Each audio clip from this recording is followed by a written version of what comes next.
देखिए आपने आपका सवाल है कि किस तरह से आपने कर्मचारियों को संभाला। मैं इसको थोड़ा उल्टा करना चाहूँगा क्योंकि उस दौर में कर्मचारियों ने मुझे संभाला। एक बात मैं आपको बताऊँ, ये मेरे मन का दर्द है। अच्छा आदमी आज की राजनीति में आने का साहस कैसे जुटाए? ऐसे बहुत सारे अभिभावक आए जिनके पास पैसा नहीं था, जो नहीं दे सकते थे। उनके बच्चों को हम लोगों ने हाई स्कूल परीक्षा दिलाया, इंटरमीडिएट परीक्षा दिलाया। मैं कौड़ीराम विधानसभा क्षेत्र से राजनीति का मन बना चुका था। दिल्ली की राजनीति में केजरीवाल इसलिए सफल हो गए क्योंकि दिल्ली की जनता ने केजरीवाल को स्वीकार किया। मेरी इस समझ में नहीं आता था कि एक अध्यापकीय पृष्ठभूमि का आदमी अगर अपनी बोली से प्रभाव नहीं छोड़ सकता है तो बंदूक की गोली लेके क्या करेगा। देखिए, विधायक निधि को खर्च करने के लिए, सांसद निधि को खर्च करने के लिए उनके पास योजनाएं होनी चाहिए ना, उनके पास तैयारी होनी चाहिए, कॉन्सेप्ट होना चाहिए। कहाँ पैसा वो खर्च करेंगे? चपरासी के पद के लिए भी दर्जा 8 पास होना अनिवार्य है, लेकिन विधायक और सांसद चुने जाने के लिए तो कोई योग्यता नहीं है, कोई अर्हता नहीं है। बाद में शहर में यदि कोई घटना होती थी और उस घटना की पुष्टि करनी रहती थी तो लोग यह कहते थे कि भाई सत्या टीवी खोलो, भी मालूम चल जाएगा क्या सही है क्या गलत है। सत्यनारायण त्रिपाठी मेरे पिताजी का नाम था, उन्हीं के नाम पर सत्या टीवी का शुभारंभ हुआ। सबसे बड़ा नाम चित्रा त्रिपाठी का है, जो आज तक के बहुत प्रधान एंकर हैं, और मुझे इस बात की तसल्ली है। यानी घर वापसी हो रही। अब प्रश्न उठता है ना कि मेरी इच्छा से तो कुछ होना नहीं है। यहाँ हम गोरखपुर में रहते हैं और गोरखपुर में सभी जानते हैं कि योगी कहना है। सत्ता में आने के लिए वो चाहे बसपा रही हो चाहे सपा रही हो, उसने ब्राह्मणों का इस्तेमाल किया। एक ऐसा शख्स जो शिक्षा के क्षेत्र में बड़ा नाम हो, एक ऐसा शख्स जो बहुमुखी प्रतिभा का धनी हो, एक ऐसा शख्स जिसका परिचय देते समय सोचना पड़े कि वो कवि है कि साहित्यकार है कि पत्रकार है। सोचना इसलिए पड़ता है क्योंकि ये शख्स बहुमुखी प्रतिभा का धनी है, शिक्षा जगत का एक बड़ा नाम है। परिचय इसलिए बताना पड़ रहा है क्योंकि इस व्यक्ति को आज व्यक्ति विशेष में हमारे टीम ने ट्रेंडिंग कराया और फिर नाम ऊपर चढ़ के आया। नमस्कार, मेरा नाम है शशि भूषण तिवारी और आप इस समय उत्कर्ष पत्रिका देख रहे हैं। हमने जिस व्यक्ति के लिए 2 लाइन की भूमिका बनाई, वो व्यक्ति हमारे दाहिनी तरफ बैठे हुए हैं। संजय त्रिपाठी जी नॉवेल्स एकेडमी चलाते हैं, चेयरमैन हैं, 14 शाखाएं हैं नॉवेल्स एकेडमी की। और सबसे बड़ी बात है कि इस बेरोजगारी के समय में भी बड़ा ज़बरदस्त इन्होंने अपने व्यवसाय के क्षेत्र में कहिए, शिक्षा के क्षेत्र में कहिए, लोगों को रोज़गार दिया है और एक बहुत बड़ा वर्ग इनसे जुड़ा हुआ है। और आज हम सर का व्यक्ति विशेष करने जाएंगे। और सर एक बड़े मजे हुए राजनीतिज्ञ हैं और लगातार कई पार्टियों से नाम जो कि हमारे सूत्रों के अनुसार चल के आ रहे हैं। संजय त्रिपाठी इस बार बड़ा चुनाव लड़ सकते हैं। सर, आपका उत्कर्ष पत्रिका पे स्वागत है। धन्यवाद शशि जी। सबसे पहले तो मैं आपके माध्यम से अपने जितने दर्शक हैं उन तक अपना प्रणाम निवेदित करना चाहता हूं। और आज आप अपने इस व्यक्ति विशेष कार्यक्रम के लिए मेरा चुनाव किए हैं, इसके लिए मैं आपकी पूरी टीम को बहुत बहुत धन्यवाद देना चाहता हूँ। संजय जी, जब मैं सर्च कर रहा था शिक्षा जगत में तो आपकी पहचान बताने की ज़रूरत नहीं है। पूरे उत्तर प्रदेश में गोरखपुर में एक बड़ा नाम संजय त्रिपाठी का आता है। सोचने लगा कि क्या परिचय दूं, साहित्यकार बताऊं कि कवि बताऊं कि शिक्षक बताऊं कि एक पत्रकार बताऊं। जब आपने सत्या टीवी चैनल खोला तो आपने बड़े बड़े पत्रकार दिए हैं, हम बाद में आएंगे। और एक न्यू रखी गोरखपुर में पत्रकारिता के जगत में। आज हम लोग पत्रकारिता कर रहे हैं। हमने आपके चैनल को देखा है, सुना है और आज बड़े बड़े पत्रकार हुए हैं। संजय जी, आज हमने आपका नाम ट्रेंड कराया और ट्रेंडिंग में आपका नाम आया है। संजय त्रिपाठी जी का इंटरव्यू किया जाए और इनके संघर्षों के बारे में जाना जाए। जरा आप अपने शिक्षा दीक्षा और अपने संघर्षों के बारे में विस्तृत बताएं। बहुत लंबा वक्त लग जाएगा, लेकिन फिर भी मेरी कोशिश होगी कि संक्षेप में आपके सारे सवालों का जवाब दे सकूं। सबसे पहले आपने शिक्षा दीक्षा के बारे में प्रश्न किया और मुझे लगता है कि इस धराधाम पर जन्म लेने के बाद जो 84 लाख योनियाँ हैं, उन 84 लाख योनियों में मानव जन्म प्राप्त करके शिक्षक कर्म करने का जो मुझे अवसर मिला, ये निश्चित रूप से माता सरस्वती की साक्षात कृपा मेरे ऊपर है और मैं उनके प्रति अपना आभार प्रकट करता हूँ। मुझे नहीं लगता कि शिक्षक कर्म से बेहतर और कोई दूसरा कर्म इस धराधाम पर हो सकता है। मैं विद्यार्थी था 1988 में अपनी स्नातकोत्तर की कक्षाएं उत्तीर्ण करने के बाद गोरखपुर विश्वविद्यालय का मैं अपने विभाग का गोल्ड मेडलिस्ट था और उसके बाद प्रतियोगी परीक्षाओं की तैयारी करने के लिए मैं इलाहाबाद चला गया। लेकिन केवल 9-10 महीने के संघर्ष के बाद देवरिया जनपद में स्वामी देवानंद स्नातकोत्तर महाविद्यालय में मुझे प्रवक्ता पद पर नियुक्ति मिल गई। शिक्षक के रूप में मैंने अपना कार्य प्रारंभ किया, लेकिन 2-3 साल में ही मुझे ऐसा महसूस हुआ कि दरअसल मुझे कुछ और बड़ा करना चाहिए, मुझे कुछ और बड़ा करना है। और इसी सोच के साथ मैंने नवल्स एकेडमी नाम की अपनी एक निजी संस्था का सूत्रपात किया और ये भी ईश्वर की कृपा रही, माता सरस्वती की कृपा रही कि 1-2 साल के संघर्षों के बाद विद्यालय ने एक दिशा पकड़ी और बहुत मजबूती के साथ दिशा पकड़ी। वो चाहे हमारा परिश्रम रहा हो या कहीं ना कहीं एक सुनियोजित तरीके से कार्य करने की जो अपनी शैली है उसका नतीजा रहा हो, विद्यालय धीरे धीरे नाम पहचान प्राप्त करना शुरू करता है। हालांकि आपने संघर्ष की बात की, संघर्ष निश्चित रूप से बहुत गंभीर था, क्योंकि आप जानते हैं कि व्यवसाय के क्षेत्र में कोई भी व्यवसाय करने के लिए सबसे जो प्रधान तत्व होता है वो अर्थ होता है। और एक अध्यापक होने के नाते, अध्यापक पिता का पुत्र होने के नाते अर्थ की दृष्टि में बहुत संपन्न नहीं था, लेकिन जज्बा था, जुनून था कुछ करने का। तो जो भी हमारे पास हमारी नौकरी से बचता था, मैं उससे पैसा जोड़ करके और मैंने संस्था की नींव रखी थी। मुझे लगता है आप संघर्ष की बात कर रहे हैं, यहीं से अगर मैं बात प्रारंभ करूंगा तो आपको अच्छा लगेगा। उस समय मैं केवल 6200 रुपया वेतन पाता था और उस 6200 के वेतन में से मैंने अपनी पत्नी से कहा कि 5000 रुपये का रेकरिंग खोल दिया जाए और हम लोगों ने त्रिकोण हाउसिंग फाइनेंस कंपनी में 5000 रुपये का रेकरिंग खोला 12 महीने के लिए। जब हमारा रेकरिंग कंप्लीट हुआ तो 60,000 रुपया मूलधन और उस पर 2-2.5 रुपये का ब्याज मुझे मिलना था। जब मैं वो पैसा निकालने के लिए गया तो मुझे कंपनी के लोगों ने कहा कि अभी आप इसको दोबारा से इसमें इन्वेस्ट कर दीजिए और आपको और ज़्यादा पैसा इसमें मिलेगा। मैं तैयार नहीं था और कंपनी पैसा देने के लिए तैयार नहीं थी, लेकिन किसी तरह से जुगाड़ लगा करके फिर हमने वो पैसा निकलवाया और 1 ही महीने के बाद वो कंपनी भाग गई। तो ये मेरा सौभाग्य था कि मैं 62,500 रुपया वो वहाँ से मैं पाया और उससे मैंने महाशिवरात्रि के दिन सरस्वती जी का चित्र ला करके अपने नवल्स एकेडमी की नींव रखी थी। और फिर उसी से फिर धीरे धीरे करते हुए हम लोग आगे बढ़े। 2-3 साल शुरुआत का तो इतना संघर्षपूर्ण था, क्या क्या नहीं करना पड़ा। बच्चों के घर जा जा करके अभिभावकों को संतुष्ट करना, वहाँ से बच्चों को ले करके आना, अकेले मैं लेसन प्लान भी चेक किया करता था, मैं प्रिंसिपल का भी काम करता था, मैं नौकरी भी करता था। उस समय मैं शाम को फ्री ऑफ कॉस्ट ट्यूशन भी देता था। मई और जून के महीने में ड्राइवर की तनख्वाह बचाने के लिए 1200 रुपया सिर्फ उस समय तनख्वाह होती थी।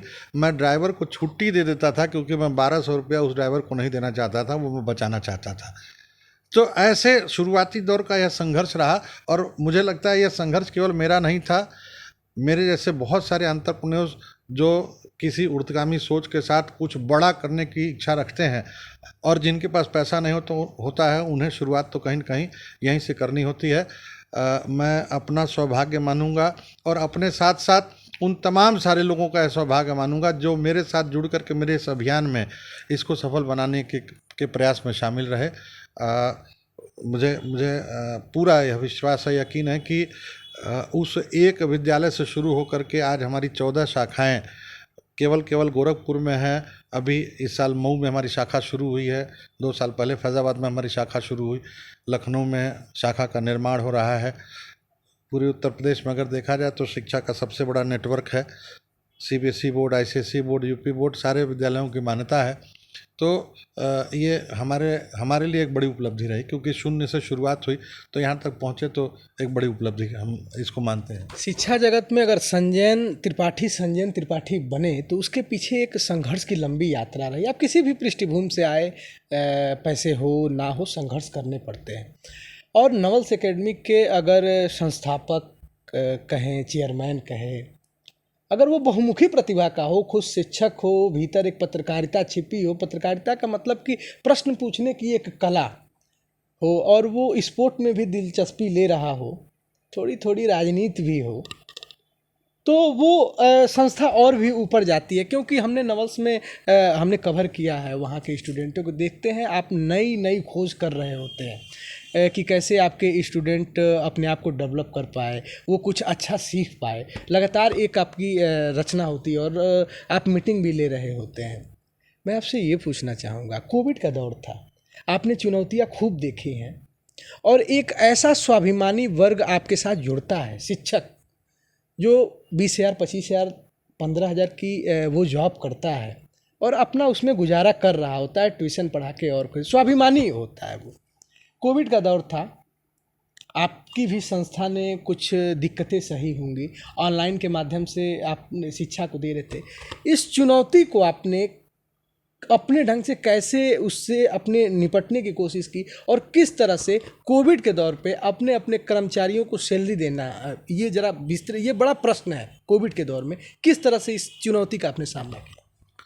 देखिए, मुझे लगता है कि मेरे जीवन ही नहीं, लगभग हर व्यक्ति के जीवन का एक बहुत ही कठिन कालखंड था ये जो कोविड का दौर था। इसकी कोई पहले से तैयारी नहीं थी। अकस्मात एक तरह से कोविड हम लोगों के ऊपर आरोपित कर दिया गया और सहसा कुछ समझ में नहीं आया। शुरुआती तो 10-15 दिन में ये समझ में नहीं आया कि अब क्या हो रहा है, क्या आगे होना है। और जैसा अभी आपने कहा कि चूँकि लगभग 900 से 1,000 लोगों की व्यवस्था लेकर मैं चलता हूँ, करोड़ों रुपए मासिक उनके वेतन पर जाता है और एकदम से पूरी व्यवस्था के ठप हो जाने के कारण गंभीर आर्थिक संकट उत्पन्न हो गया।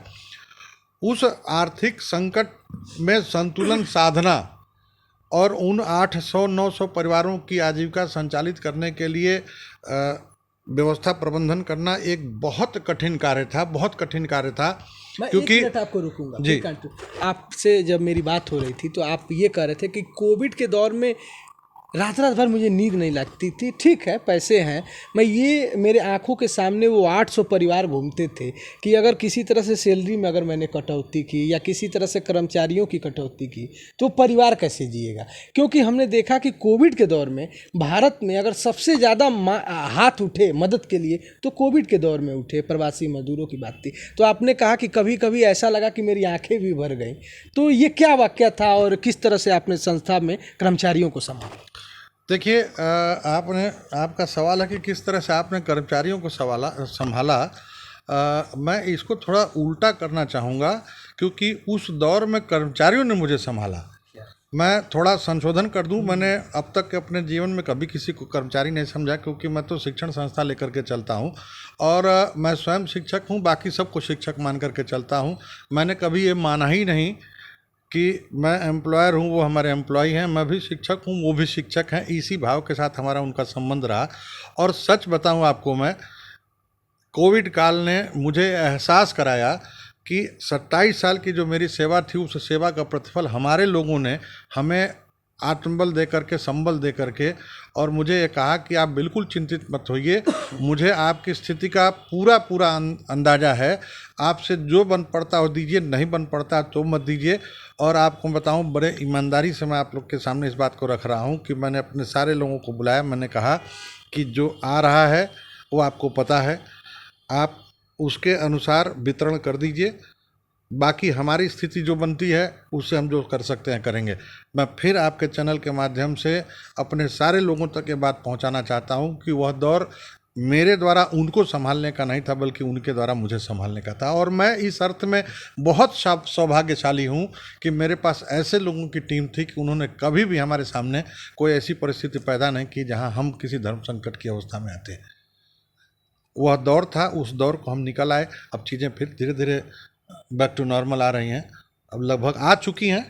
थोड़े बहुत जो कमियां है वो सब पूरी हो जाएंगी, उसमें कहीं कोई। हमने देखा कि बड़े लेवल पर जब स्टूडेंट तैयारी करते हैं, मेडिकल की तैयारी करे, IAS PCS की तैयारी, SSC की करे, वो ऑनलाइन का सहारा लेते थे या पढ़ते थे। लेकिन जो छोटे बच्चे होते हैं 12th तक जो पढ़ते हैं CBSE तक, उनको वो अनुभव नहीं था, आपके टीचरों को भी वो अनुभव नहीं था। अचानक लॉकडाउन लगता है और बच्चों को शिक्षा देना भी ज़रूरी होता है। किस तरह से आपने ऑनलाइन की इस दुनिया में टीचरों को ट्रेंड किया और बच्चों तक शिक्षा का प्रसार किया? क्योंकि संजयन त्रिपाठी से ये कहने की ज़रूरत नहीं है कि किस तरह से आपने किया होगा, वो खुद खोज रहे होते हैं नई नई चीज़ों को। तो ये ऑनलाइन के समय में आपने किस तरह से कि बच्चों तक शिक्षा जा सके, इसकी योजना बनाई? देखिए, जो मुझसे जुड़े हुए लोग हैं, जो मुझे जानते हैं, मैं स्वभावतः बहुत प्रयोगधर्मी व्यक्ति हूँ और निरंतर कुछ न कुछ प्रयोग करता रहता हूँ। वो जो परिस्थितियाँ थी कोविड कालीन, जिसमें हमारे पास एकमात्र विकल्प केवल ऑनलाइन एजुकेशन ही रह गया था, हम लोगों ने काफ़ी काम किया। दिल्ली की एक संस्था है जिससे हम लोगों ने संपर्क साधा और खुद का हमने एक सॉफ्टवेयर बनाया। सॉफ्टवेयर ऐसा हो जिसका ऑपरेशन बहुत आसान रहे और उस सॉफ्टवेयर के माध्यम से हम प्रत्येक बच्चे तक अपनी ऑनलाइन शिक्षा पहुंचा सकें। बाकायदा ऑनलाइन एक ट्रेनिंग अपने टीचर्स की करानी पड़ी, उससे पहले अपने प्रिंसिपल्स की ट्रेनिंग करानी पड़ी, उसके बाद ऑनलाइन ही हमने विद्यार्थियों को जोड़ा, ऑनलाइन ही अपने अभिभावकों तक यह संदेश पहुंचाने की कोशिश की कि अभी लंबे समय तक इस ऑनलाइन शिक्षा के माध्यम से ही हम आपके बच्चों तक शिक्षा पहुंचा सकते हैं। तो इसको जितनी जल्दी, जितनी सुगमता के साथ आप अडॉप्ट कर लेंगे उतना ही अच्छा है। आपको एक बात मैं बताऊं, हमारे हिंदुस्तान में बहुत सारी चीज़ें बहुत देर से आती हैं, पीछे पीछे आती हैं। विदेशों में ऑनलाइन एजुकेशन को बहुत पहले अडॉप्ट कर लिया गया है। आप अगर पता करें तो आप पाएंगे कि वहाँ पर नॉर्मली ऑफलाइन को कम प्रेफर करते हैं गार्जियंस, ऑनलाइन को ज़्यादा प्रेफर करते हैं, क्योंकि ऑनलाइन एजुकेशन में आपके पास 24 घंटा होता है। ऑफलाइन में विद्यार्थी हमारे पास 6 घंटा होता है। ऑनलाइन में हमारे पास पूरी स्वतंत्रता, पूरी आज़ादी है। मानसिक तौर पर हम किसी व्यवस्था को, किसी नई तकनीक को हम कितना अडॉप्ट कर पाते हैं, इस पर उसकी सफलता निर्भर करती है। थोड़ा वक्त लगा, लेकिन हम समझाने में कामयाब रहे और जितने बच्चे ऑनलाइन एजुकेशन को अडॉप्ट कर पाए वो तो अपनी शिक्षा के साथ जुड़ाव बनाए रह गए। लेकिन बहुत सारे अभिभावक जो ये सोचते रह गए कि हम अगर ऑनलाइन एजुकेशन के लिए अपने बच्चे के स्कूल से जुड़ेंगे तो हमको फीस पे करनी पड़ेगी, वो बहुत घाटे में, बहुत नुकसान में है। क्योंकि आर्थिक क्षतिपूर्ति तो हो सकती है पर अकादमिक क्षतिपूर्ति संभव नहीं है। जो बड़ा एकेडमिक लॉस हुआ है, उस एकेडमिक लॉस की क्षतिपूर्ति उन बच्चों के लिए कर पाना बड़ा कठिन होगा जो 18 महीने तक इस सोच के साथ नहीं पढ़े कि उन्हें किसी भी विद्यालय में जहाँ भी वो पढ़ते होंगे वो ऑनलाइन एजुकेशन लेंगे तो उनको पूरे साल की फीस देनी पड़ेगी। वो एक कठिन दौर था, लेकिन ऑनलाइन एजुकेशन का एक्सेप्टेंस जब बन गया तो ऑनलाइन एजुकेशन, और फिर मरता क्या न करता। विकल्पहीनता की स्थिति में जो विकल्प है वही हमारा विकल्प है। एक बड़ा पुराना अंग्रेजी का मुहावरा है कि something is better than nothing and nothing is better than worst. तो वर्स्ट सिचुएशन से तो अच्छा था कि नथिंग ही रहता, कुछ तो था। ये 18 महीने का जो कोविड का काल था, इसने संभाला शिक्षा को। नहीं तो आप ज़रा कल्पना करिए कि इन 18 महीनों में क्या स्थिति होती। पूरी शिक्षा व्यवस्था कोलैप्स कर जाती, पूरी शिक्षा व्यवस्था कोलैप्स कर जाती। 19-20 के सत्र में जो विद्यार्थी अपर केजी में था, अपर केजी की परीक्षा ही नहीं उसकी हुई, 1 वो पढ़ाई नहीं, 2 वो पढ़ाई नहीं, डायरेक्ट 3 में आएगा, 2 माला बीच का साफ हो, और उससे ऊपर जब हम कोई छत बनाएंगे तो कैसी छत बनेगी और क्या विश्वसनीयता रहेगी उसकी। तो ये एक बड़ी कठिन चुनौती थी जो शिक्षा के सामने थी और शिक्षा का प्रबंधन करने वालों के सामने थी। लेकिन ठीक है, हम लोगों ने जितनी जल्दी अडॉप्ट किया उसका फ़ायदा हमारे विद्यार्थियों को मिला। लेकिन दिक्कत ये भी थी कि वो अभिभावक जो प्राइवेट जॉब करते थे, सब कुछ ठप हो गया, फैक्ट्रियाँ बंद हो गई, जो बाहर थे बाहर से गांव की तरफ चले आए, किसी तरह से जीवन चलाना ही मुश्किल था। वो बच्चों की फ़ीस कैसे दे पाते। आपने कहा कि कुछ लोगों के हमने फ़ीस किस्तों में कर दिए, या किसी के फ़ीस हमने माफ़ किए, या फिर हमने कहा कि पढ़ो कम से कम। ये किस तरह से, मतलब कि जो देने वाले थे, सक्षम थे, उन्होंने तो नवल्स में अपने फ़ीस दिए, लेकिन जो नहीं देने वाले थे उनके लिए आपके यहाँ क्या व्यवस्था? देखिए, एक तो मैं बताऊं, उस पूरे कालखंड में हमने सबके लिए 30% की छूट कर दिया था। सबके लिए 30% की छूट कर दिया था। और उसका एक बड़ा कारण, मैं फिर दोहराऊंगा कि मैं एक शिक्षक हूँ और शिक्षक होने के नाते जो मानवीय संवेदनाएं होती हैं, उन संवेदनाओं से पूरे तौर पर संपृक्त हूँ। इस नाते मुझे पता है कि व्यावसायिकता का अपना एक पुट है, क्योंकि जाहिर सी बात है जब करोड़ों रुपया एक संस्था की स्थापना में लगता है तो बिना पैसे के, बिना अर्थ के तो उतनी बड़ी व्यवस्था का संचालन संभव नहीं है। लेकिन हाँ, जो मानवीय पक्ष है, जहाँ हम स्वयं कोरोना के कारण गंभीर आर्थिक संकट झेल रहे हैं, और हम ही नहीं झेल रहे हैं, समाज का हर वर्ग झेल रहा था, वो चाहे प्राइवेट सेक्टर का व्यक्ति रहा हो, यहाँ तक कि सरकारी नौकरियों में भी डीए पर प्रतिबंध लगा दिया था सरकार ने। डीए पे प्रतिबंध वहाँ पर सरकार ने भी लगा दिया था, तो उनकी भी तनख्वाह प्रभावित थी, लेट आ रही थी तनख्वाह। तो इस बात को हम लोग भी अनुभव कर रहे थे कि उनके सामने संकट है। और कुल मिलाकर एक विद्यालय का प्रबंधक होने के नाते हमारे खर्चे भी कम हो गए थे। जब हमारा विद्यालय नहीं चल रहा था तो स्वाभाविक है हमारे रोज के खर्चे कम थे, तो हम लोगों ने 30% की रियायत दे दी। ऐसे बहुत सारे अभिभावक आए जिनके पास पैसा नहीं था, जो नहीं दे सकते थे, उनके बच्चों को हम लोगों ने हाई स्कूल की परीक्षा दिलाया, इंटरमीडिएट परीक्षा दिलाया, उनसे लिखवा लिया कि ठीक है आगे देंगे, अब देंगे नहीं देंगे वो उनकी ईमानदारी जाने। लेकिन हाँ, हम लोगों ने उनकी परीक्षा नहीं रोका, उन लोगों ने परीक्षा दिया। अभी इस सत्र में भी अभी आपको पता होगा कि 1 सितंबर से कक्षाएं संचालित हो रही हैं। जो हमारे राज्य सरकार का आदेश आया कि 1 सितंबर से विद्यालय खुलेंगे, तो अप्रैल से लेकर के सितंबर तक का हम लोगों ने नहीं लिया। हम लोगों ने नहीं लिया इन जनरल। कहीं कहीं किसी ने कहा तो भाई अक्टूबर का भी हम लोगों ने नहीं लिया। तो वो एक जो मानवीयता का पक्ष है वो तो रख करके चलना पड़ेगा। ये जो शिक्षा जगत है उसमें जो आपने कहा मानवीय पक्ष उसमें ज़्यादा हो जाता है, क्योंकि वो स्किल्ड पढ़ाने के होते हैं, कोचिंग देने के होते हैं, और वो सारी चीज़ें बाधित हो गई और बंद हो गई। आपने बड़ी मदद की। आपने कहा कि आपसे जब मेरी बात हो रही थी कि इतना बड़ा हमने इंफ्रास्ट्रक्चर खड़ा किया, इतना बड़ा हमने विद्यालय बनाया, 14 शाखाएं हैं, लखनऊ में होने वाले हैं, मऊ वगैरह में भी आपकी संस्थाएं बनने वाली हैं, होने वाली हैं। आपने कहा कि जब मैं विद्यालय में जाता था कोविड के दौर में तो मेरे आँख भर जाते थे कि यहाँ नौनिहाल छोटे छोटे बच्चे आते थे, बड़े बड़े बच्चे, इंटर तक के बच्चे आते थे, और मेरा स्कूल भरा हुआ दिखता था। आज क्या स्थिति आ गई है कि एक कमरे में ऑनलाइन शिक्षा दी जा रही है, जहाँ एक टीचर है और कैमरे के मतलब कि ऑनलाइन इस आभासी दुनिया में छात्र अपने घर से पढ़ रहा है। वो मानवीय संवेदना जो आपने हमें बताई कि जब मैं विद्यालय में जाता था, अपने 14 शाखाओं में जाता था, वो तो 900 लोग मिल जाते थे कर्मचारी, लेकिन वो 5000 बच्चे मिस करते थे। निश्चित रूप से वो क्योंकि विद्यालय कोई भूमि भवन का स्थान नहीं होता है। विद्यालय की आत्मा तो वहाँ का विद्यार्थी है, वहाँ का बच्चा है ना। और जब हम विद्यालय की बात करते हैं तो विद्यालय की संकल्पना में 5 तत्व बड़े मायने रखते हैं।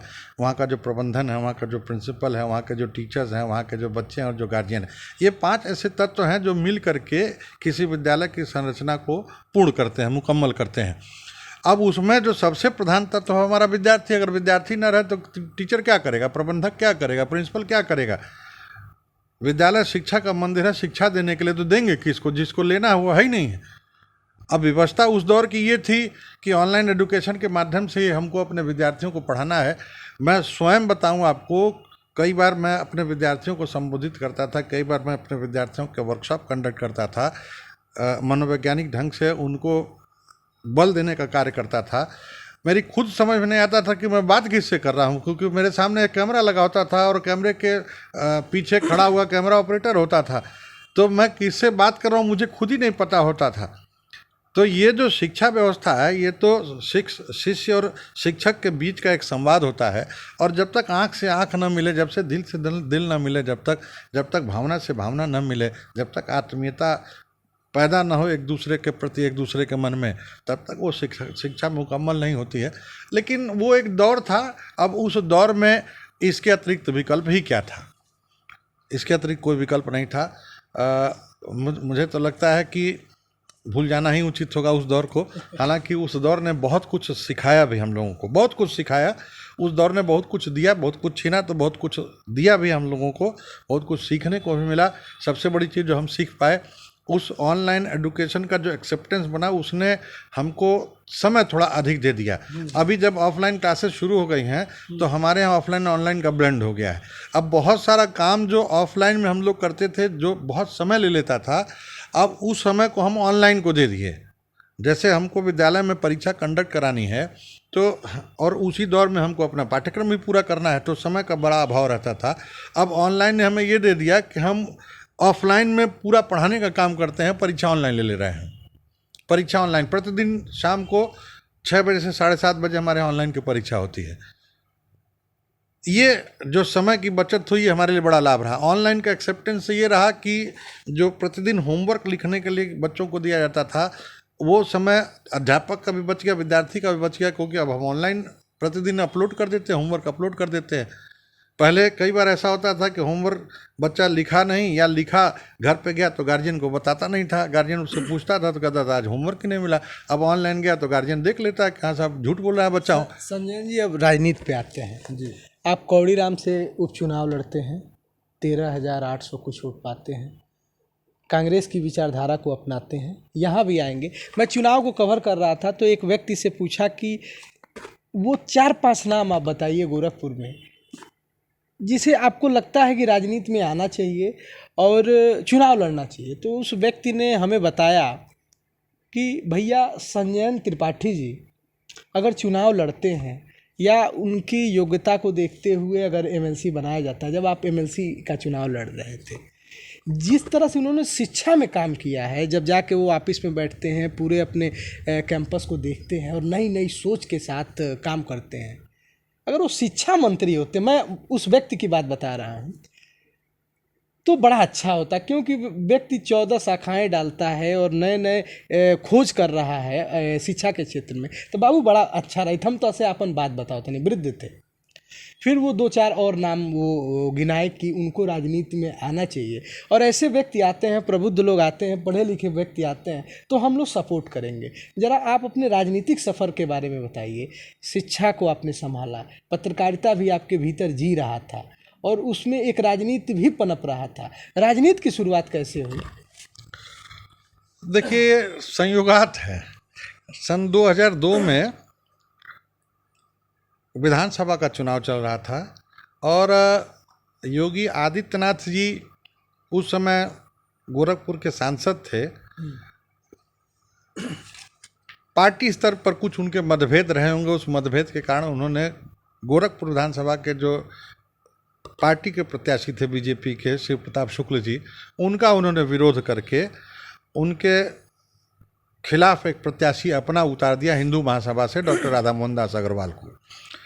अब प्रत्याशी बनाने के पीछे उनका चाहे जो भी मकसद रहा होगा, इत्तेफाकन हमारे एक विद्यालय के प्रधानाचार्य, अब तो स्वर्गीय हो गए, श्री मस्तरा शाही जी, जो बहुत अच्छे ओरेटर हुआ करते थे, वो उनकी चुनाव सभाओं में वो जाकर के मन संचालन करने का काम करते थे। ज़बरदस्त मन संचालक थे, गजब का आकर्षण था उनकी वक्तृता में, लोग खींचे चले आते थे उनके भाषण को सुनने के लिए। चूँकि मेरे विद्यालय के प्रधानाचार्य थे तो मुझको भी लेकर चले जाते थे मंचों से। मैं भी थोड़ा बहुत बोलना शुरू किया तो मेरे भाषण पर भी जब तालियां बजी तो मेरा भी स्वाभाविक रूप से आकर्षण बना। और इत्तेफाकन उस पूरे चुनाव में मैं तब तक राजनीति में बिल्कुल भी नहीं आया था, मैं राजनीति की ABCD भी नहीं जानता था। बस मंच पे गए, भाषण किए, मेरे भाषण को लोगों ने पसंद किया, तो कहीं ना कहीं एक जो कीटाणु होता है राजनीति का, उसने जगह बनाना प्रारंभ कर दिया। चुनाव संपन्न हुआ, परिणाम इत्तेफाकन योगी जी के पक्ष में आया। विरोध में उन्होंने शिव प्रताप शुक्ल जी के राधा मोहन दास अग्रवाल को खड़ा किया था और राधा मोहन दास अग्रवाल जी प्रचंड बहुमत से चुनाव जीत करके 4 बार के विधायक और मंत्री रहे शिव प्रताप जी को हराने में सफल हो गए। अब आगे की रणनीति बननी शुरू हुई, तो उस आगे की रणनीति में संजोगात मैं भी योगी जी के साथ जुड़ गया। शुरुआती दौर में उनका सामाजिक आंदोलन था, यह हिंदू वाहिनी के गठन का दौर था, और उस दौर में मैं भी उनके साथ शामिल हो गया। बखीरा में पहला उनका हिंदू संगम हुआ, ज़बरदस्त सफलता उस संगम की रही। उसके बाद जो उस समय के उनके प्रमुख रणनीतिकार थे, उन रणनीतिकारों ने तय किया कि चिल्लू पार में एक और उससे बड़ा हिंदू संगम का आयोजन किया जाए। और चूंकि मैं कौड़ीराम विधानसभा क्षेत्र से राजनीति का मन बना चुका था, तो मैंने कौड़ीराम विधानसभा क्षेत्र में उनके स्वागत की तैयारी प्रारंभ किया। और वहीं से मेरे मन में हमारे समर्थकों ने कहा कि सर आप क्यों नहीं चुनाव लड़ते हैं, बहुत अच्छा रहेगा, आपका व्यक्तित्व उस ढंग का है, आपके पृष्ठभूमि उस ढंग की है। तो पहली बार मेरे मन में आया कि मैं भी राजनीति करूं। तो एक सामाजिक सेवा का प्रकल्प लेकर, हमारी संस्था का नाम है नवल्स अकेडमी, हमने एक नवल सेवा मिशन नाम की संस्था बनाई, और जिसका उद्देश्य था विकलांगों को तिपहिया साइकिल देना, बैसाखियाँ उपलब्ध कराना, जो महिलाएं हैं बेरोजगार हैं उनको स्वावलंबी बनाने के लिए सिलाई मशीन देना, गरीबों की मदद करना, इत्यादि इत्यादि के माध्यम से मैं कौड़ीराम विधानसभा क्षेत्र में अपना कार्य प्रारंभ किया। मुझे पहली पहचान मिली चिल्लू पार का जो हिंदू संगम था। उस हिंदू संगम में जब योगी आदित्यनाथ जी महेवा से चल करके और नायक चंवरिया, जो कौड़ीराम विधानसभा क्षेत्र का की अंतिम सीमा थी, लगभग 36 किलोमीटर की दूरी तय करने में उनको 3.5 घंटे का समय लग गया। 3.5 घंटे का। महेवा से लेके गाड़ियों का काफिला टूटा नहीं जब तक नायक चंवरिया वो नहीं पहुंच गए। इतनी बड़ी व्यवस्था मैंने उस समय की थी। अब एक जुनून था, एक जज्बा था, मैं उसके साथ उनके लिए जुड़ा और वहाँ से फिर हमारे राजनीति का सफ़र शुरू हुआ। ये दुर्भाग्य रहा कि बहुत दिन तक मैं उनके साथ जुड़ा नहीं रह पाया। परिस्थितियां इस ढंग की बनी, कुछ हमारे पत्रकार मित्रों ने मुझे सुझाव दिया, फिर मैं पूर्वांचल राज्य का आंदोलन लेकर चलने लगा। उस आंदोलन को भी मैंने बहुत धार दिया, बहुत तेज किया। पूरे हिंदुस्तान के अंदर छोटे राज्यों का जो आंदोलन चल रहा था, उस आंदोलन का नेतृत्व मेरे हाथ में सौंपा गया और मैंने बड़ी मजबूती के साथ उस आंदोलन को चलाया। 2006 में मैं कौड़ीराम विधानसभा क्षेत्र से उस समय के विधायक राम भुआल जी जब अयोग्य घोषित कर दिए गए हाईकोर्ट के आदेश से, तो उपचुनाव में मैं शिरकत किया। और जब लोग आकलन कर रहे थे कि 500-700 से अधिक वोट नहीं मिलेगा, तब 13,800 मत मुझे मिले। अच्छा, ये मत कहा जाता है जी। और उसके बाद फिर महावीर प्रसाद जी, चूँकि उस समय काबीना मंत्री थे, राज्यपाल रहे, हमारे पिताजी के शिष्य थे, एक दिन यहीं पर आए हमारे पिताजी का हालचाल पूछने के लिए, और उन्होंने आग्रह किया पिताजी से कि अपने लड़के को मुझे दे दीजिए। पिताजी ने मुझे सौंप दिया उनको, उनके साथ मैं कांग्रेस में चला गया। 2007 का आम चुनाव में लड़ा कांग्रेस के टिकट पर। जब जिस समय कांग्रेस के प्रत्याशियों को 2000-3000 भी वोट नहीं मिलता था, तब मैंने कौड़ीराम से 19,000 से अधिक का मत निकाला। मैं कौड़ीराम विधानसभा क्षेत्र से राजनीति का मन बना चुका था। परिसीमन हुआ, उस परिसीमन में हमारी विधानसभा सुरक्षित हो गई, तो अब मेरे पास दो ही विकल्प था, या तो मैं दूसरी विधानसभा का चुनाव करता अथवा मैं कोई दूसरा स्वरूप चुनता। मेरे उस समय की जो कांग्रेस पार्टी थी, उस जो स्नातक एमएलसी का चुनाव लड़ते थे, वो लोकसभा के चुनाव में कांग्रेस छोड़ करके बसपा में चले गए। तो पार्टी ने आग्रह किया कि आप लड़िए, आपकी पृष्ठभूमि वही है, आप स्नातक हैं, शिक्षक हैं, आपकी पृष्ठभूमि है। मुझे भी लगा कि एक अच्छा रास्ता है, अकादमिक व्यक्ति होने के नाते स्नातकों की राजनीति करना मेरे लिए ज़्यादा सुगम और ज़्यादा आसान होगा, तो मैं वो चुनाव लड़ने लगा। प्राथमिक शिक्षक संघ, माध्यमिक शिक्षक संघ, ठकुराई गुट, आपका शिक्षा मित्र, दोनों धड़े शिक्षा मित्रों के, मदरसा आधुनिकीकरण शिक्षक संघ, इन सब के सहयोग से, समर्थन से मैं पहला चुनाव लड़ा और पहली बार में मुझे 29,500 मत मुझे मिला। पहली बार में 29,500 मत मुझे मिला। अब ये दुर्भाग्य रहा कि बहुत थोड़े वोट से मैं सपा प्रत्याशी श्री देवेंद्र सिंह जी से 3,500-4,000 मतों से मैं हार गया। उसके बाद फिर हमारा राजनीतिक अभियान आगे बढ़ा। 2012 में मैंने कांग्रेस पार्टी छोड़ दी। उसके बाद फिर निर्दल चरित्र की मैं राजनीति करता रहा।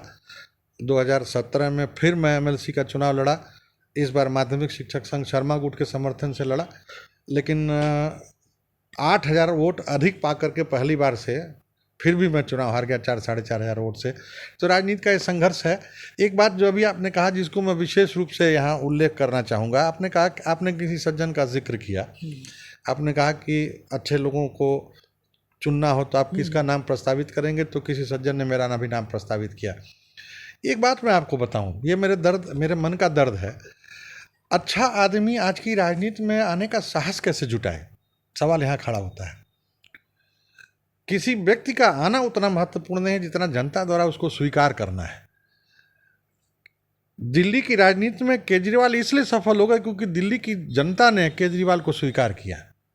एक अच्छी सोच के साथ केजरीवाल आए और दिल्ली की जनता ने उनको स्वीकार किया। मैं कभी कभी आश्चर्यचकित हो जाता था जब मैं विधानसभा की राजनीति करता था, तो बहुत अच्छे अच्छे लोग मुझे राय देते थे, डॉक्टर साहब अपने साथ कुछ थोड़ा ग्लैमर जोड़िए आप। मैं उनसे पूछता था कि यार ये ग्लैमर कैसे जोड़ा जाता है, तो कहे अरे कुछ गनर लीजिए, कुछ बंदूकधारी लेकर के चलिए। मेरी ये समझ में नहीं आता था कि एक अध्यापकीय पृष्ठभूमि का आदमी अगर अपनी बोली से प्रभाव नहीं छोड़ सकता है तो बंदूक की गोली लेके क्या करेगा। मेरा काम क्या, मैं कोई अपराध जगत का थोड़ी आदमी। और एक बहुत आश्चर्यजनक बात आपको मैं बताऊं, आप भी इस पर मंथन करिएगा। हमारी जो संवैधानिक संस्थाएं हैं, जिनको हम देश की संसद या प्रदेश की विधानसभाएं कहते हैं, ये जो विधायक हम चुनते हैं, जो सांसद चुनते हैं, जो जनप्रतिनिधि चुनते हैं, इनका दरअसल काम क्या है? इनका काम है कि ये चुन करके जब सदन में जाएं तो सदन के पटल पर अपने क्षेत्र की समस्याओं को रखें, अपने क्षेत्र के विकास की योजनाओं को रखें। उन योजनाओं को तैयार करने के लिए उनके पास पर्याप्त अध्ययन होना चाहिए, उनके पास पर्याप्त समझ होनी चाहिए, और बड़ी तैयारी के साथ वो सदन के पटल पर उन योजनाओं को रख करके उन्हें पारित करावें और पारित करा कर लेकर आवें और अपने क्षेत्र का विकास करें। लेकिन आप जरा गौर करें कि जिन लोगों का चुनाव जनता करके भेजती है, वो केवल और केवल दलीय स्थिति में पीछे की मेज पर बैठ करके अपने आगे बैठे हुए लोगों के प्रस्ताव पर मेज पीटने के अलावा कुछ नहीं करते हैं। पूरे 5 साल के कार्यकाल में ये कुछ नहीं कर पाते हैं। बड़ी चतुराई के साथ विधायक और सांसद निधि की व्यवस्था इन लोगों ने प्रावधानित करा रखी है, जिससे 2-4 करोड़ रुपये आ जाता है। उस 2-4 करोड़ से कुछ पुल पुलिया खड़ंजा बना देते हैं। अगर उसको भी बंद कर दे तो ये कुछ नहीं कर पाएंगे 5 साल में। बहुत से अभी कुछ विधायकों का नाम आया है, उन्होंने अपने विधायक निधि को खर्च ही नहीं किया है। आप जिनका नाम आया ऐसे और भी बहुत सारे लोग हैं। देखिए, विधायक निधि को खर्च करने के लिए, सांसद निधि को खर्च करने के लिए उनके पास योजनाएं होनी चाहिए ना, उनके पास तैयारी होनी चाहिए, कॉन्सेप्ट होना चाहिए। कहाँ पैसा वो खर्च करेंगे, कॉन्सेप्ट होना चाहिए। बहुत आसान है, चुनावी लाभ लेने के लिए अपने लोगों को उपकृत करने का काम उनके द्वारा किया जाता है। किसी विद्यालय को निधि दे दिए, उपकृत कर दिए, तो वो उनके चुनाव में उनके साथ खड़ा हो जाएगा, उनकी मदद कर देगा। कहीं किसी ग्राम प्रधान के कहने पर कहीं सड़क खड़ंजा बनवा दिए। दरअसल ये काम मेरी समझ से किसी विधायक सांसद का नहीं है। इसके लिए तो PWD है, इसके लिए सिंचाई विभाग है, इसके लिए तमाम सारी संस्थाएं हैं, जिन संस्थाओं को ये कार्य दिया गया है कि आप यह सब काम करिए। विधायक का काम है वो तो क्षेत्र के विकास की योजनाएं लेकर के आएगा। उनको रोजगार कैसे मिलेगा, हमारे जो नौजवान हैं उनको रोजगार कैसे मिलेगा, जो कल कारखाने कैसे लगेंगे, फैक्ट्रियां कैसे लगेंगी, कैसे हम अपना रेवेन्यू जनरेट करेंगे, इन सब की योजनाएं उनके पास होनी चाहिए। अब इसके लिए तो कोई पढ़ा लिखा पृष्ठभूमि का व्यक्ति आएगा तब तो उसकी अपनी कोई सोच होगी, कोई संकल्पना होगी। अब ये दुर्भाग्य है कि लोकतंत्र में कोई अर्हता नहीं है, कोई भी चुन करके जा सकता है। चपरासी के पद के लिए भी दर्जा 8 पास होना अनिवार्य है, लेकिन विधायक और सांसद चुने जाने के लिए तो कोई योग्यता नहीं है, कोई अर्हता नहीं है। आप जातीय समीकरण में फिट बैठते हो, दल के समीकरण में फिट बैठते हो, टिकट जुगाड़ कर लीजिए, लड़ जाइए हवा के अनुसार। यदि आपके पक्ष में मतदान पूरा पड़ गया, जीत गए, तो जाइए, आप 5 साल के विधायक हैं, आप सांसद हैं, मौज मारिए, आनंद लीजिए। संजयन जी, आपने बड़ी अच्छी बात कही और उन पहलुओं पे पहुंचाने की कोशिश की, और हमें एक प्रश्न करने की आपने एक कहीं ना कहीं एक शिगुफा आपने दिया। मैं प्रश्न बना बैठा। हम अपने ऊपर, हमारा संविधान कहता है कि हम अपने ऊपर शासन करने के लिए एक विधायक संसद चुनते हैं, जनप्रतिनिधि। कोविड का दौर था, संजयन त्रिपाठी विधायक नहीं है, सांसद नहीं है, शिक्षा जगत के एक बड़े नाम हैं। कोविड के दौर में ऑक्सीजन के लिए, रेमडेसिविर के लिए, हॉस्पिटल के लिए संजयन त्रिपाठी फ़ोन मिला रहे थे, लोगों की मदद कर रहे थे, समाज सेवा कर रहे थे। बड़ी खूबसूरत हमारे भारत में एक चीज़ है, विदेशों में सामाजिक सेवा के लिए एक मंत्रालय का गठन करना पड़ता है, और हमारे भारत में सामाजिक सेवा हमारे संस्कारों में है। आपने देखा होगा, सबने देखा, हम पत्रकार बंधु भी देख रहे थे कि किस तरह से हमारे समाज में, जहाँ की ये दूसरी लहर युवाओं को सबसे ज़्यादा प्रभावित की। पहली लहर में बूढ़ों पर और जो बुजुर्ग थे उन पर अटैक कर रहा था, फिर भी हमारे इस देश के युवा समाज सेवा में जुटे रहे। हिंदू मुस्लिम एक तरफ रहा, कहीं अब्दुल्ला किसी सतीश के लिए लाइन में लगे हुए हैं ऑक्सीजन के लिए, कोई सतीश किसी अब्दुल्ला के लिए लाइन में लगे हुए हैं। सांप्रदायिक चीज़ अलग हो गई, इंसानियत दिख रही थी। सारे विधायक सांसद नगण्य थे, कहीं दूर दिख रहे थे, ट्विटर पे दिख रहे थे।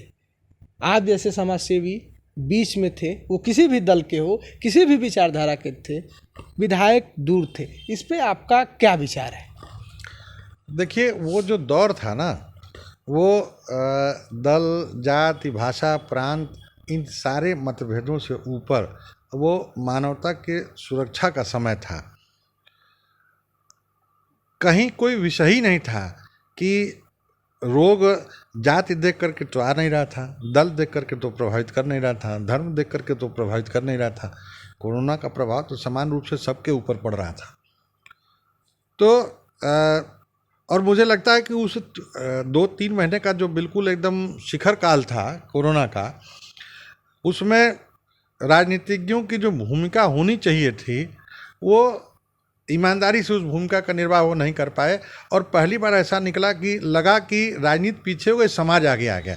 समाज का हर व्यक्ति आगे बढ़ कर के अपने स्तर पर कोई न कोई योगदान देने के लिए बिल्कुल तत्पर दिखाई दे रहा था। और यदि ऐसा नहीं रहा होता तो यकीन मानिए कि उस बुरे दौर से निकल पाना बहुत मुश्किल होता। ये सौभाग्य है कि हमारा जो भारत का ढांचा है ना, जो सामाजिक ढांचा है, वो कुछ इस तरह का है कि आपदा के दौर में विपत्ति के समय हम बहुत सारी चीज़ों को दरकिनार कर देते हैं। सतीश अब्दुल्ला के साथ हो जाते हैं, अब्दुल्ला सतीश के साथ हो जाते हैं। और सच पूछिए, ना सतीश अब्दुल्ला से दूर हैं, ना अब्दुल्ला सतीश से दूर हैं। ये तो सिर्फ सियासत है जो इन दो को अलग कर देती है, इन दो को अलग कर देती है। ये सियासत ना होना तो इनमें कोई फ़र्क, ना कहीं कोई जात का भेद है, ना कोई दल का भेद है, था भी नहीं, होता भी नहीं कभी था। लेकिन अब एक दौर आया है, इस दौर में बहुत सारी चीज़ें राजनीतिक कारणों से भी घटित हो जाती हैं, घटित की जाती हैं। आप भी इस चीज़ को समझते हैं, मैं भी इस चीज़ को समझ रहा हूँ। आपसे जब मेरी बात हो रही थी, आपने कहा कि हम नवल्स में एक मीटिंग कर रहे थे, शिक्षा से संबंधित हमारी मीटिंग होती थी कि क्या बेहतर किया जाए, क्या अच्छा चीज़ दिया जाए। आपने कहा फ्रांस, जर्मनी, अमेरिका, वो बड़े बड़े देश जो अपने यहाँ स्टूडेंट को आगे बढ़ाने के लिए नए नए खोज करते रहते हैं, हम भी अपनी क्षमता के अनुसार सोच रहे होते। आपने कहा कि मीटिंग चल रही थी, उसी मीटिंग के दौर में पत्रकारिता की एक बात छिड़ी और आपने एक चैनल सत्या टीवी डाला। आपने बड़े बड़े, आपके चैनल से पत्रकारिता करने वाले वो पत्रकार बड़े बड़े चैनलों में हैं, मेन स्ट्रीम मीडिया में है।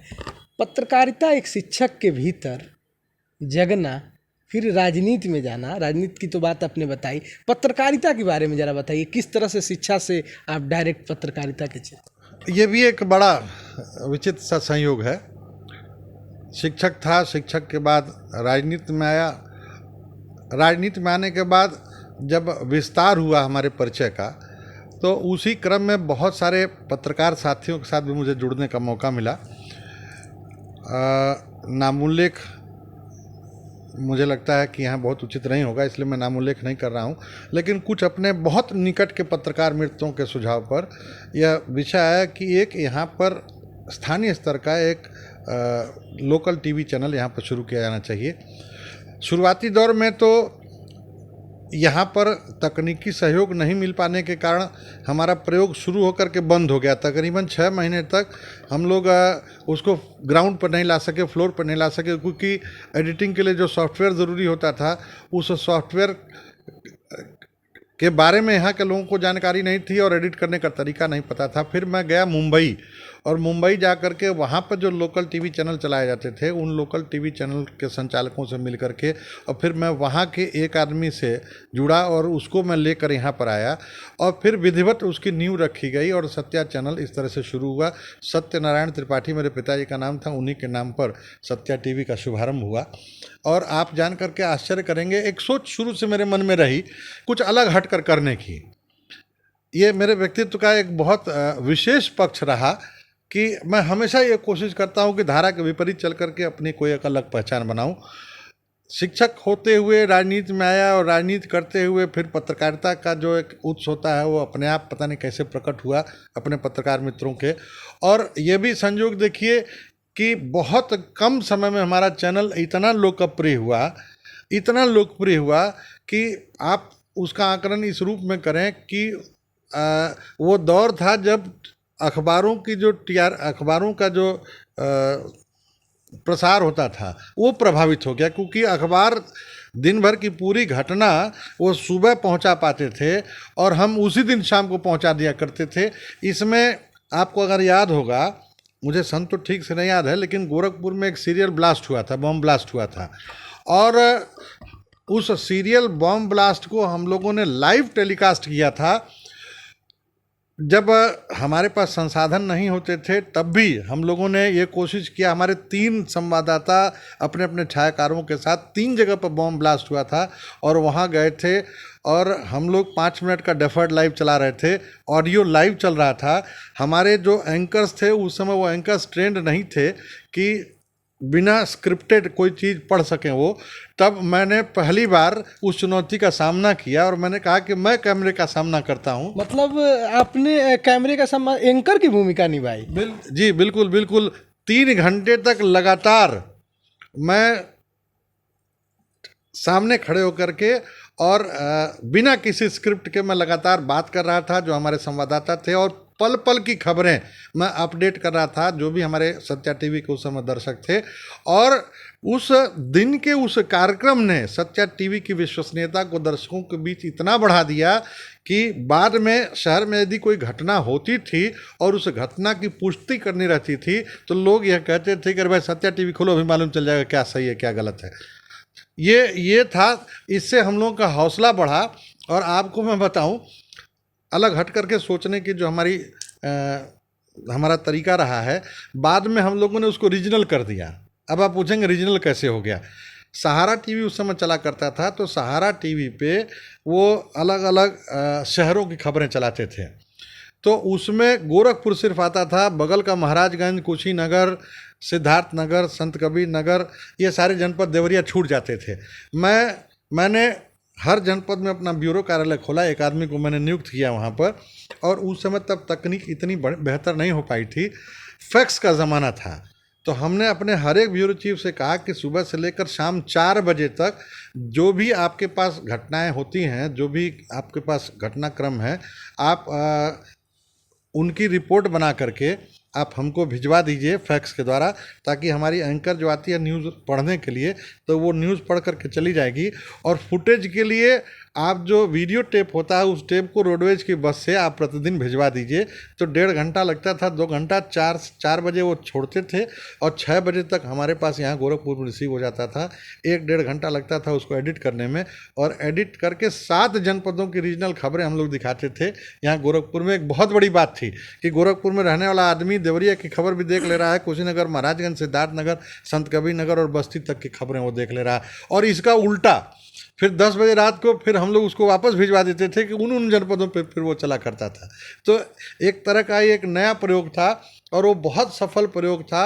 और उस प्रयोग का जो परिणाम निकला वो इस रूप में कि हमारे यहाँ से एंकरिंग करने वाले लोग, न्यूज़ रीडर्स जो हैं, आज वो सैटेलाइट चैनल्स पर अपना मकाम बना रहे हैं। आज की तिथि में सबसे बड़ा नाम चित्रा त्रिपाठी का है, जो आज तक के बहुत प्रधान एंकर हैं।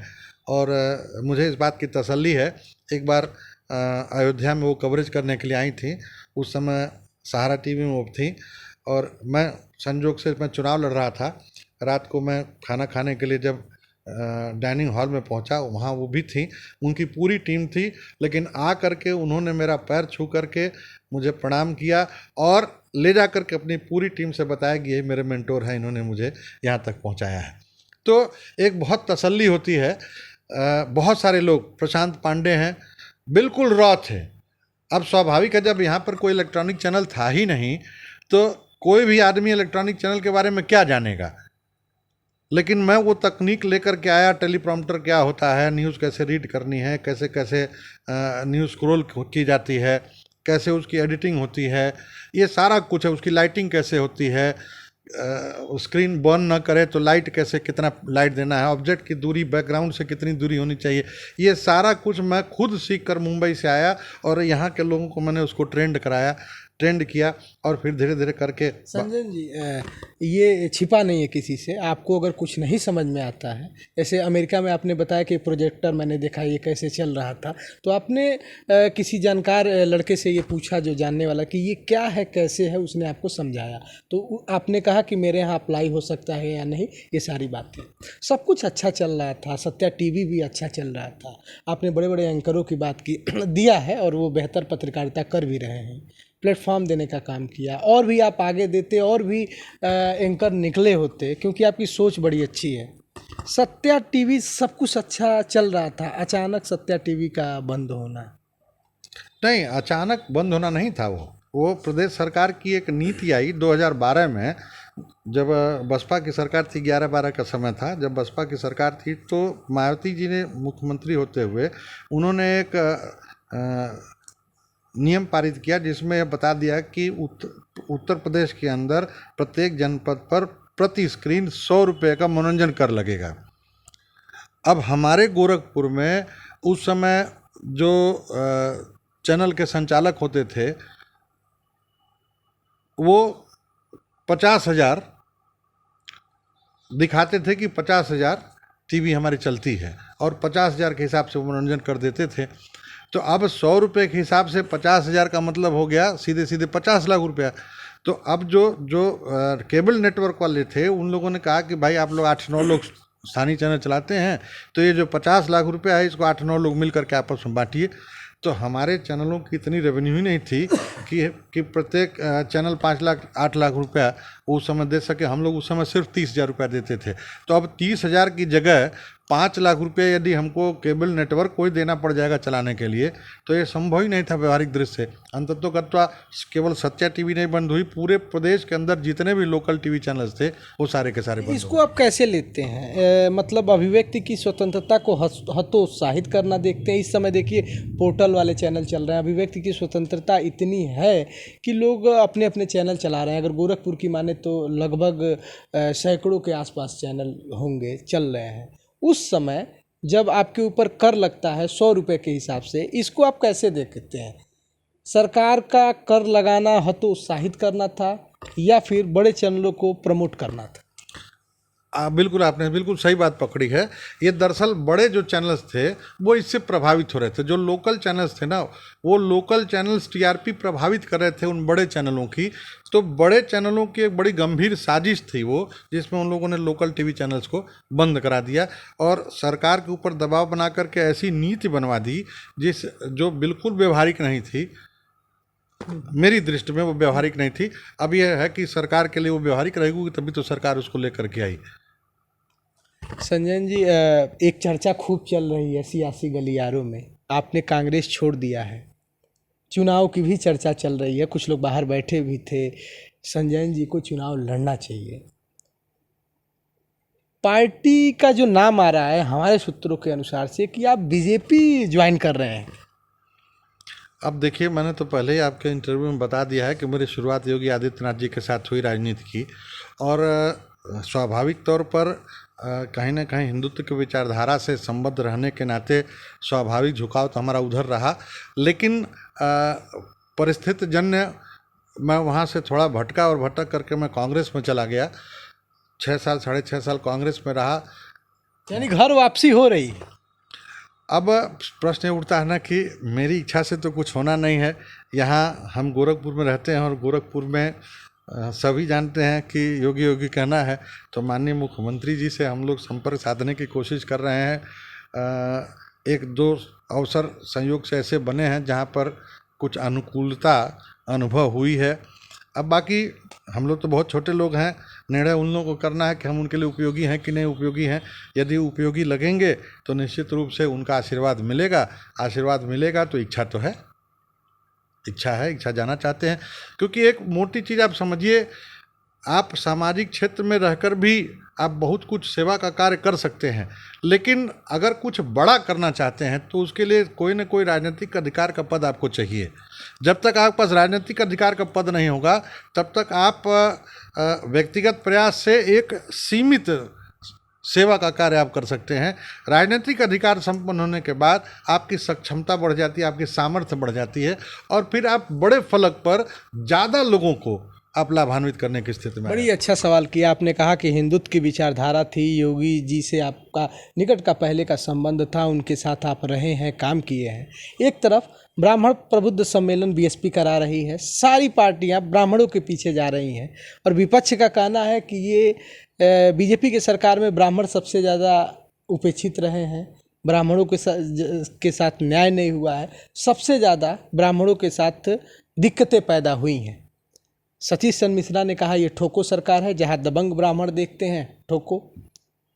लेकिन एक बड़ा नाम शिक्षा जगत में, राजनीतिज्ञ भी हैं, पत्रकारिता भी के क्षेत्र में आप बड़ा नाम रहे हैं, संजय त्रिपाठी बीजेपी की तरफ जा रहे हैं, ब्राह्मण चेहरा, इसे आप कैसे देखते हैं? एक तरफ विपक्ष ब्राह्मणों को कह रहा है कि बीजेपी में उपेक्षित रहे।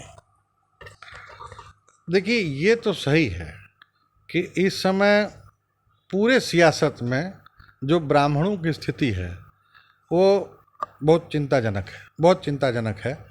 और मैं माफ़ी सहित इस बात को कहना चाहूँगा कि इसका जिम्मेदार भी स्वयं ब्राह्मण है। आप उठा करके देखें, सृष्टि के आरंभ से नेतृत्व करता ब्राह्मण रहा है, नेतृत्व को दिशा देने का काम ब्राह्मण करता रहा है, स्वयं कभी नेतृत्व वो नहीं करता रहा है। हिंदुस्तान की आज़ादी के बाद जब सरकारें हमारी बननी शुरू हुई तो उसमें कहीं ना कहीं नेतृत्व जरूर ब्राह्मण के हाथ में होता था, लेकिन वक्त के परिवर्तन के साथ हालात इस ढंग के बनते चले गए कि धीरे धीरे ब्राह्मण वो सत्ताच्युत होते चले गए, मुख्य धारा से बिल्कुल अलग हो गए। प्रथम पंक्ति में हुआ करते थे, अब अंतिम पंक्ति में भी उनके लिए स्थान नहीं है। लेकिन अभी एक राजनीतिक संक्रमण की स्थिति पैदा हुई है और ये बड़ा स्वाभाविक होता है। अब राजनीति घूम करके छोटी जातियों की तरफ बढ़ गई है, तो अब उनके अंदर एक असंतोष का भाव पैदा हुआ है। यह एक वर्ग जो बहुत लंबे समय से ब्राह्मणों का राजनीति के शिखर पर रहा है, अब वो अकेला थकेला पड़ गया है। अब स्वाभाविक है कि एक बड़ा वोट बैंक है, बड़ा वोट बैंक होने के नाते हर राजनीतिक दल ये चाहेगा कि उनके साथ जुड़ जाएं। लेकिन सच्चाई ये है, मुझे कहने में कोई तकलीफ नहीं है कि जब कांग्रेस थी तो कांग्रेस ने ब्राह्मणों की खूब चिंता की, ब्राह्मणों को महत्वपूर्ण पद दिए, शिखर पद दिए, प्रधानमंत्री से लेकर प्रदेश के तमाम मुख्यमंत्रियों को उन्होंने बनाने का काम किया। जब कांग्रेस सत्ता से बाहर हुई तो बीच के अवध में सत्ता में आने के लिए वो चाहे बसपा रही हो चाहे सपा रही हो, उसने ब्राह्मणों का इस्तेमाल किया। ब्राह्मण संख्या बल के आधार पर उन्होंने टिकट देकर के उनको जिताया। जिताने के बाद मुख्यमंत्री की पोजीशन में तो वो लोग स्वयं पहुँचे और ये लोग द्वारपाल की भूमिका में रह गए। अब जो बची खुची उम्मीद है वो सिर्फ भाजपा में बची हुई है, क्योंकि स्वभावतया जो ब्राह्मण होता है वो धर्म कर्म में विश्वास करने वाला आदमी होता है, वो आध्यात्मिक प्रकृति का व्यक्ति होता है, तो विचारधारा कहीं ना कहीं हिंदुत्व की होती है। और हिंदुत्व की विचारधारा के नाते जो स्वाभाविक जुड़ाव है ब्राह्मण का, वो भाजपा के साथ होता है और कदाचित हमारे साथ भी वही कुछ है, इसी तरह का है। संजय जी सर्च कर रहे थे रवि, तो रवि ने बताया कि हम भी देख रहे थे कि संजय जी की ये बहुमुखी प्रतिभा के धनी है। स्पोर्ट कॉलेज में इनके चले जाइए तो देखिए कि किस तरह से व्यवस्थाएं हैं। रवि ने एक बड़ी अच्छी बात बताई कि सर गाते बड़ा अच्छा है और कविता भी बड़ा अच्छा करते हैं। तो आपका व्यक्ति विशेष था, तो आपके अंदर जो विशेष है हमने जाना, ये दो और विशेषताएं हैं, जो कविता है, साहित्यकार हैं, साहित्य और जो आपकी बोलने की शैली है और भाषा का उपयोग आप करते हैं, वो आपको पिता से मिली है। वो खुद पिताजी के बारे में थोड़ा। हाँ, निश्चित भाषा का संस्कार तो पिता से मुझे प्राप्त हुआ है, स्वाभाविक है। पिता हमारे आचार्य थे। 1950 में इलाहाबाद विश्वविद्यालय के हिंदी विभाग के वो गोल्ड मेडलिस्ट थे। पंडित हजारी प्रसाद द्विवेदी के शिष्य थे, आचार्य धीरेन्द्र प्रसाद वर्मा के वो शिष्य थे। तो स्वाभाविक रूप से हिंदी के बहुत बड़े आचार्य थे और पूर्वांचल क्षेत्र में उनका नाम साहित्य से जुड़ा हर व्यक्ति जानता है। प्रोफेसर सत्यनारायण त्रिपाठी भाषा वैज्ञानिक थे, केशव के मर्मज्ञ थे, बहुत सारे साहित्य की विधाएँ थीं जिनमें उनकी विशेषज्ञता थी। तो उनके तमाम सारे शिष्य कुलपति से लेकर के और बड़े बड़े पदों पर आसीन हुए। तो मैं तो उनका पुत्र होने के नाते सुन करके मैंने बहुत कुछ उनसे भाषा का संस्कार प्राप्त कर लिया।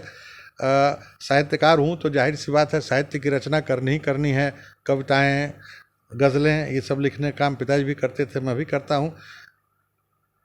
स्तर कितना कैसा होगा ये मुझे नहीं पता, बस ठीक है, कुछ तुकबंदी हो जाती है, कुछ जुड़ जाता है, कुछ भाव पहुंच मंचों जाता है। पर आपने कविता की है, एक कविता तो सुनना बनता है और रवि जिद भी कर रहे थे एक कविता वो सुनेंगे। एक कविता सुनाइए और एक बाद में गाना सुनते हैं। कविता हम सुनेंगे आपसे कि जो भी आपका।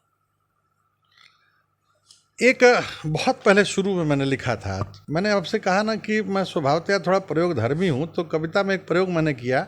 हमारे यहाँ साहित्य में प्रकृति से उपमाएं ली जाती हैं। इस कविता की पंक्ति में मैंने प्रयोग उलट दिया है थोड़ा सा। मैं प्रकृति से उपमा नहीं ले रहा हूँ। ये प्रयोग अभी आप देखिएगा, मैं वो गीत आपको सुना रहा हूँ। 4 पंक्तियाँ मुझे बहुत याद नहीं रहता, चूँकि मैं मंची कवि नहीं हूँ इसलिए बहुत याद नहीं रहता है। यहाँ पे कैसे मैंने उपमाएं उल्टी हैं, आप इसको देखिएगा। दुनिया बनाने से पहले खुदा ने, दुनिया बनाने से पहले खुदा ने मेरे महबूब को बनाया होगा। दुनिया बनाने से पहले खुदा ने मेरे महबूब को बनाया होगा। फिर उसको रख के अपनी नजरों के आगे,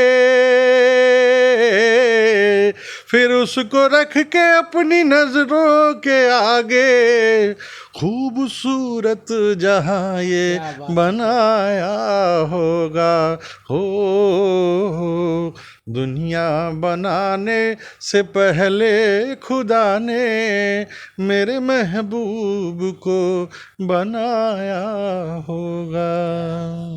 कितना खूबसूरत आपने ये गाया और कितनी बढ़िया आपने भगवान को भी उसमें जोड़ा है, कि प्रकृति को भी जोड़ दिया है कि खुदा ने मेरे महबूब को बनाया होगा, और महबूब से प्रकृति की रचना की होगी। मतलब कि मेरे आने पे इस धरती पे मेरे लिए, मैं जिसके लिए बना हूँ उसको आपने बना दिया है।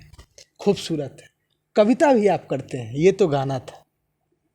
तो फिर मुझे इजाज़त लेनी पड़ेगी आपसे, क्योंकि याद नहीं है मुझे, तो मैं थोड़ा सा एकदम मैं सहारा लेना चाहूँगा। अभी जस्ट आपने लाइन ये लिखी है, हमने बताया और आपने ये लाइन लिखी है। रह सके महफूज तेरी खुशियाँ तेरे सपने, रह सके महफूज तेरी खुशियाँ तेरे सपने, इसलिए कर दिया कत्ल अपने इरादों का हमने। क्या बात है, क्या रह सके महफूज तेरी खुशियाँ तेरे सपने, इसलिए कर दिया कत्ल अपने इरादों का हमने। हो मुरादें सब पूरी और सपने हो अपने, हो मुरादें सब पूरी और सपने हो अपने, बस यही ख्वाब पलकों पे सजा लिया हमने। क्या बात है, क्या बात है। कितना खूबसूरत, कितना खूबसूरत आपने गाया। अब जिस पार्टी से जुड़ने जा रहे हैं उस पार्टी के पावरफुल नेता नरेंद्र मोदी ये कहते हैं कि आप रोजगार लेने वाला नहीं, रोजगार देने वाला बनिए, और शायद उस पार्टी की जो विचारधारा है उस पर आप सेट बैठ रहे हैं। धन्यवाद।